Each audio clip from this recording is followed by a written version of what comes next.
Graças e paz, irmãos. Vamos estudar a palavra de Deus hoje no livro de Tito, capítulo 2. Convido você a estar abrindo sua Bíblia aí. Versículo 1 em diante. Diz assim: Tu, porém, fala o que convém a sã doutrina, quanto aos homens idosos, que sejam temperantes, respeitáveis, sensatos, sadios na fé, no amor e na constância. Quanto às mulheres idosas, semelhantemente, que sejam sérias em seu proceder, não caluniadoras, não escravizadas a muito vinho, sejam mestras do bem, a fim de instruírem as jovens recém-casadas a amarem ao marido e a seus filhos, a serem sensatas, honestas, boas donas de casa, bondosas, sujeitas ao marido, para que a palavra de Deus não seja difamada. Quanto aos moços, de igual modo, exorta-os para que em todas as coisas sejam criteriosos. Torna-te pessoalmente padrão de boas obras. No ensino, mostra integridade, reverência, linguagem sadia e irrepreensível, para que o adversário seja envergonhado, não tendo indignidade nenhuma que dizer a nosso respeito. Quanto aos servos, que sejam em tudo obedientes ao seu Senhor, dando-lhe motivo de satisfação, não sejam respondões, não furtem, pelo contrário, deem prova de toda fidelidade a fim de ornarem em todas as coisas a doutrina de Deus, nosso Salvador. Amém. A carta de Tito foi escrita por Paulo. Ao escrever a carta a Tito, Paulo se identifica como servo do Senhor e como apóstolo que tinha uma missão de promover a fé cristã e o pleno conhecimento da verdade no meio dos gentios. Essa verdade asseguraria a esperança da vida eterna àquele povo, como era assegurada a Paulo, a Tito e aos demais cristãos. Então, Tito, ao receber aquela carta, ele se encontrava em Creta, na ilha de Creta. E ali, no meio da igreja, havia surgido alguns homens que não se submetiam à liderança cristã, à liderança da igreja, nem à verdade de Deus. Aqueles homens se diziam de Deus, mas as suas práticas estavam muito distantes disso. Eles negavam a Deus com o que ele fazia. E eles haviam corrompido famílias inteiras estavam seguindo esses homens, e eles precisavam ser calados. E a única forma de calar esses homens era confrontando-os com a verdade da palavra de Deus. Então Tito aí tem um papel muito importante nesse momento.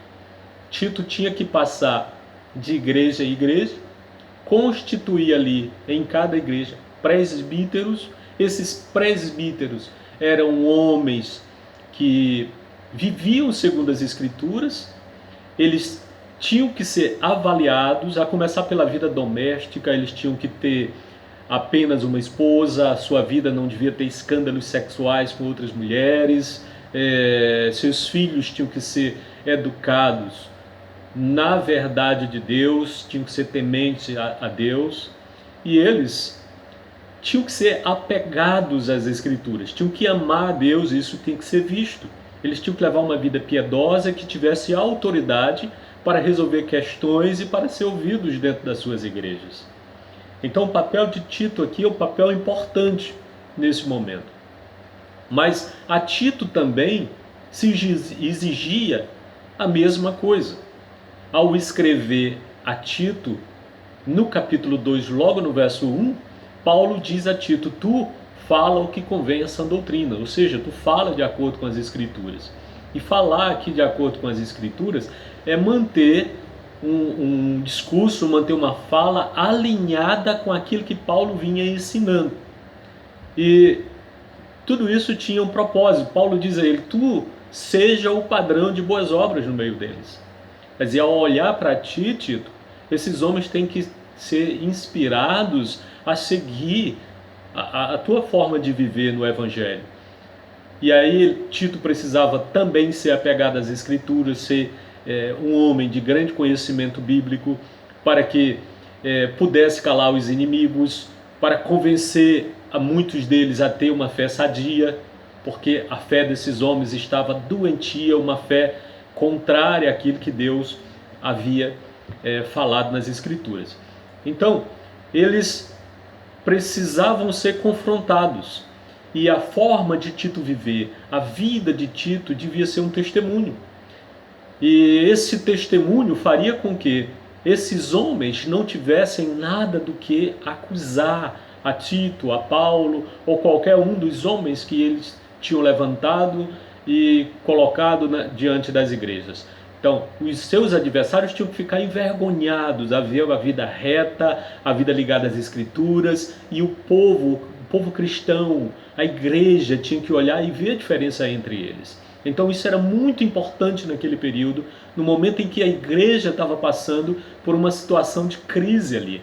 Então o papel de Tito era crucial para que a igreja pudesse retornar às Escrituras, retornar à verdade de Deus.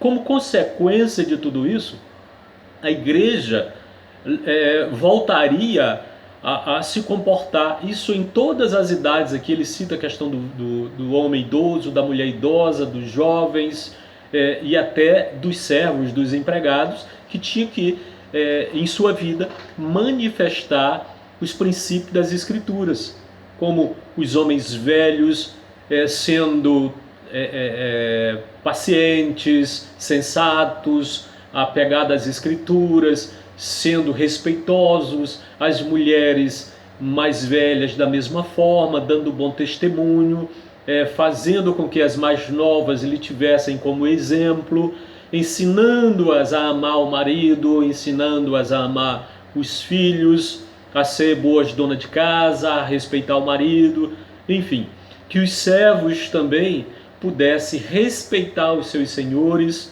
não lhes roubando, não lhes faltando com respeito, não sendo murmuradores do seu papel.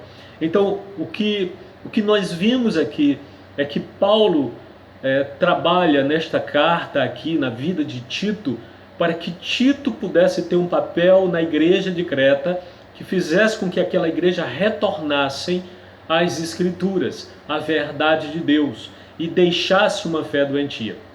Essa palavra ela é válida para os nossos dias. Hoje nós olhamos para as igrejas, ou para a igreja no Brasil, que em boa parte também está dessa forma que as igrejas de Creta. E Deus procura os verdadeiros adoradores, que são os que adoram em espírito e em verdade. Deus não quer pessoas dentro da sua igreja que sejam supersticiosas, que sejam ligadas ao misticismo, que gostem da feitiçaria, de encantamento. É comum a gente se deparar com situações, principalmente nos lugares menores, onde a cultura é assim, ligadas às crendices. É comum a gente ouvir falar: a irmã fulana levou o filhinho para benzer, para rezar, alguém pôs lá uma fitinha vermelha no pulso da criança para não pegar quebranto. Quer dizer, tudo são práticas contrárias às Escrituras. Essas práticas não são de uma igreja sadia, são práticas de uma igreja que tem uma fé ainda doente pelas crendices, pelas feitiçarias da sua cultura. Deus não quer uma igreja assim. Deus quer purificar a sua igreja, quer que a sua igreja seja uma igreja limpa, uma igreja apegada às Escrituras, uma igreja que ame ao Senhor de verdade, que o coração esteja ligado a Deus, que ela busque a Deus em espírito e em verdade. Não é a igreja do sal grosso, não é a igreja da rosa ungida, nada disso. Deus não procura esses adoradores que adoram ali vendo, que adoram pegando. Há uma situação de um irmão da nossa congregação com quem eu estava conversando. Ele está fora, está morando fora, e ele me falando o seguinte, que estava numa igreja, e lá a pastora começa a falar a respeito de sal grosso, com um pacotinho de sal grosso na mão, dizendo que os irmãos tinham que comprar aquele pacotinho, levar para casa, dar uma oferta de tanto, chegar lá, pegava aquele pacotinho de sal grosso, punha dentro de um balde de água, ali dissolvia o sal e lavava a casa inteira. E quando empurrasse com o rodo, com a vassoura, aquela água com sal para fora, toda aquela sujeira, então todo o mal ia embora. Onde é que nós encontramos isso nas Escrituras? Isso é sinônimo de uma fé doentia. Essa fé já não é mais a fé bíblica, já não é mais a fé cristã. Não é essa a vontade de Deus para o seu povo. Um povo que vive ligado ao misticismo. Nós encontramos as igrejas corrompidas, púlpitos rachados, quebrados, que não pregam mais a palavra de Deus. E nós precisamos nos apegar à palavra de Deus, à verdade de Deus, porque se nós não estivermos apegados à palavra de Deus, Deus não habitará em nós. Porque ele diz que Deus ama aquele que guarda a sua palavra e vem para esse e faz morada nele. Então é guardar, irmãos, a palavra de Deus. Não é a florzinha ungida lá no templo, numa determinada denominação que vai te abençoar, não é o sal grosso, não é um banho dentro de uma caixa d'água que vai te livrar dos problemas, não é fazer nada disso que vai te livrar dos problemas. A Bíblia diz que a oração do justo é poderosa nos seus efeitos. Você precisa acreditar em Deus, você precisa clamar a Ele, se apegar às Escrituras. Era isso que Paulo estava dizendo a Tito. Era isso que Paulo estava relembrando a Tito, que ele tinha como missão ir a cada igreja e constituir pastores, presbíteros, que fossem apegados às Escrituras e que dessem bom testemunho de vida, bom testemunho cristão no meio do povo, para que o povo deixasse as suas crendices, aquilo que era costume fazer antigamente. Então não se admite que um crente que diz que foi lavado, que foi redimido pelo sangue do Cordeiro, ainda esteja buscando alguém para rezar na sua cabeça, botando um paninho, uma garrafinha com água sobre a cabeça para orar, para rezar, para tirar a dor de cabeça. Isso não é papel cristão, não é papel da igreja de Deus. A igreja de Deus adora o Senhor em espírito e em verdade. Em espírito e verdade. Não é de outra forma. É dessa forma, essa é a forma bíblica. Você tem que crer que o Senhor é quem luta por ti, que vai adiante de você, que faz com que todo o mal desapareça da sua vida. É o Senhor, nada de objetos ungidos, nada de objetos místicos, porque essa não é a igreja de Jesus. Que Deus abençoe os irmãos e guarde debaixo do seu poder.